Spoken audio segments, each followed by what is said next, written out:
Hello everyone, I hope you are well. Today we're going to be discussing the Arsenal versus Newcastle game that happened yesterday, and more importantly the refereeing performance, because overall Arsenal did manage to get the job done, but once again the referees caused some controversy. I think the referees overall and VAR had an absolute howler in this game.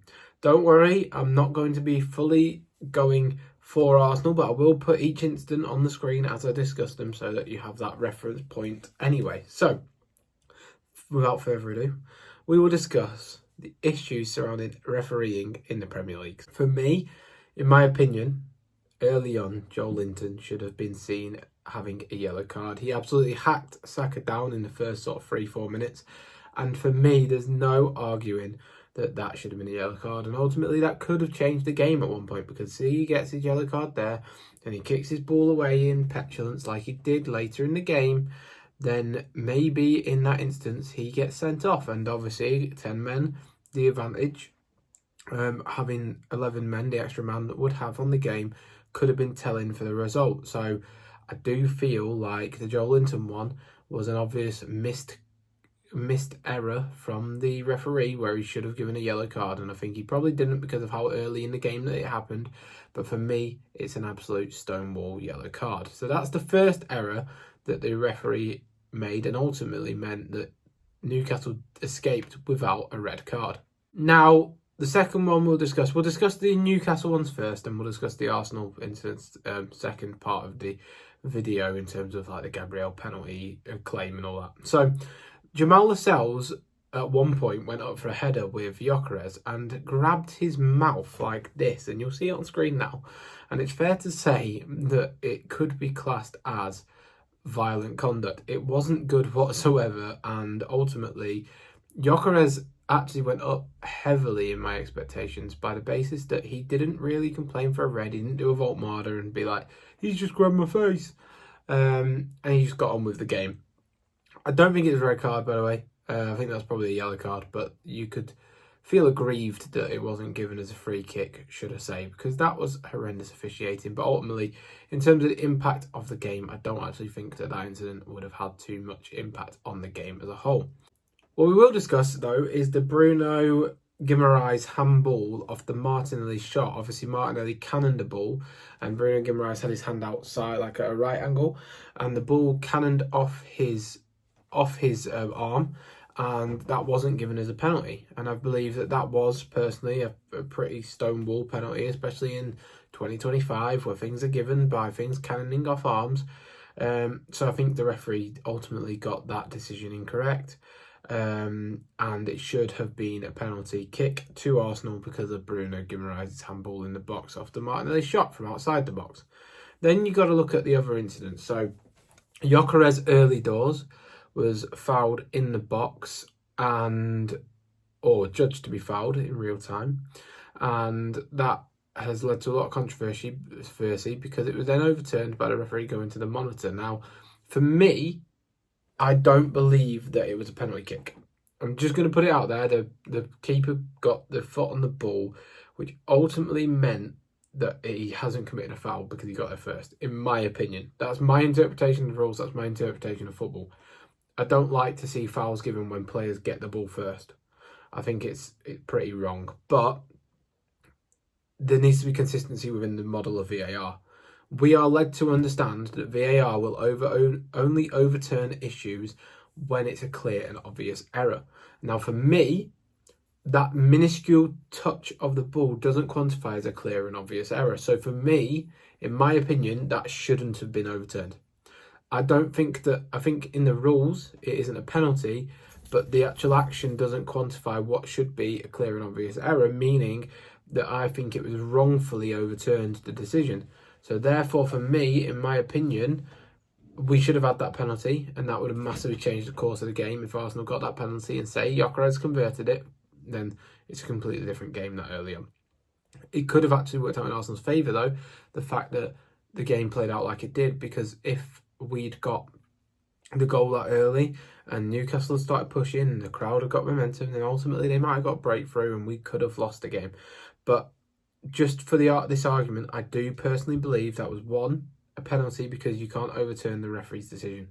I think it would be harsh to send him off, but the precedent that's set, if that is classed as a last man challenge, is it denial of a goal scoring opportunity? You'd probably argue yes. So probably a red card, maybe, and a penalty. I just think that was the wrong decision to overturn it because of the basis and the consistency of VAR and their ruling. Now, the next part I will say is more an Arsenal-based one. Now, Gabriel obviously punched Voltmarder in the face. And for me, again, that is a stonewall red card. As an Arsenal fan, I never want to see a player hit someone in the face. As an Arsenal fan, I don't want to be looked at as being biased. At the end of the day, you cannot go and do that to an opposing player. We've seen it in the past and been aggrieved when Bruno Guimaraes elbowed Jorginho in the face when he ran past him that time, or when Van Dijk ultimately kicked out at Havertz that time. I believe that any incident where you are looking to hit or harm an opponent without them being on the ball should be classed as a red card. It doesn't matter the actual contact. It doesn't necessarily even matter the power that's in the hit. I personally feel that Gabriel should have been sent off in that incident for violent conduct. And that's just how I look at football. I always have. If it's off the ball, it should be a red card. So just on the easiness of being unbiased, I will say that I do believe that that was a red card incident for Gabriel as well. Now, the other thing I will say is against Elanga, the penalty appeal that Newcastle had, I've seen the incident 6-7 times now, and I personally cannot see where Gabriel's shin pad gets the contact that everyone's stating it does. So that, to me, points to the fact that I believe that Newcastle should have had a penalty at the end of that game. And that is not how I want a game to be decided. But ultimately, on the basis of the decision, I don't see where the ball contacted Gabriel's shin. I think the ball's going too quick to even see a change in direction. And therefore, Gabriel had his hand in the air, so I do believe that to be adjudged as a penalty, in my opinion. Now, looking at the basis of the game, you could say Arsenal should have had a penalty. Arsenal probably should have had a red card to Gabriel for hitting Voltmarder. You can then ultimately say Newcastle should have had 2 red cards because Joel Linton's double yellow, turning into a red. And also the potential red card offence of Nick Pope on the penalty. If that's classed as a penalty, that's classed as denying a goal scoring opportunity, that's a penalty. You could also maybe ultimately say Lascelles grabbing Gyökeres's face, but I don't think so. But then also Arsenal should have had a penalty. So overall, Newcastle got probably one more decision go their way than Arsenal in that game out of the 5. But it was not a good game for officiating. I think the referees within England, not just in this game, but they need in the other games, they do need to address the lack of quality and consistency. We saw last week, obviously, Sanchez get sent off and give away that chance for Chelsea. As well as that, you see in the Fulham game, Fulham should have had a penalty, and also Aston Villa should have had a red card for the denial of a goal scoring opportunity. Ultimately, as well, in the Man United game, United should have had a red card.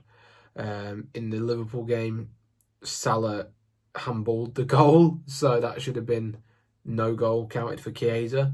So ultimately what I'm saying is it's got to the point where these referees are now deciding games with their lack of ability, really. It's as simple as that. And that's really unfortunate for Premier League football, and it's a sad state for the referees and the teams of the best league, arguably, in the world. And it's a sad state of affairs, and I really think it needs to be addressed very, very soon, because the lack of consistency will affect the competition. At the end of the day, competition is the basis that everyone has an equal playing field and everyone has an equal chance to win a game. And if you are making these errors, there's no way of it being consistent for every team. There are teams that do get bias. There are teams that get bias against. I think that usually Arsenal do feel like they get bias going against them a lot of the time, and that means that they can feel hard done by and be like a little bit of a siege mentality, but also have the back up a bit when it comes to referees, and that is no way to officiate a football league in general. I think that the level of officiating is really poor within this country, and it needs to be bettered massively. As Arsene Wenger always said, there's a reason English referees don't go to the World Cup or the major tournaments, because they're just not good enough, and it is a sad state of affairs. But yeah, I hope you have enjoyed. Again, please be sure to like and subscribe for more from me. I'll see you next time. Goodbye.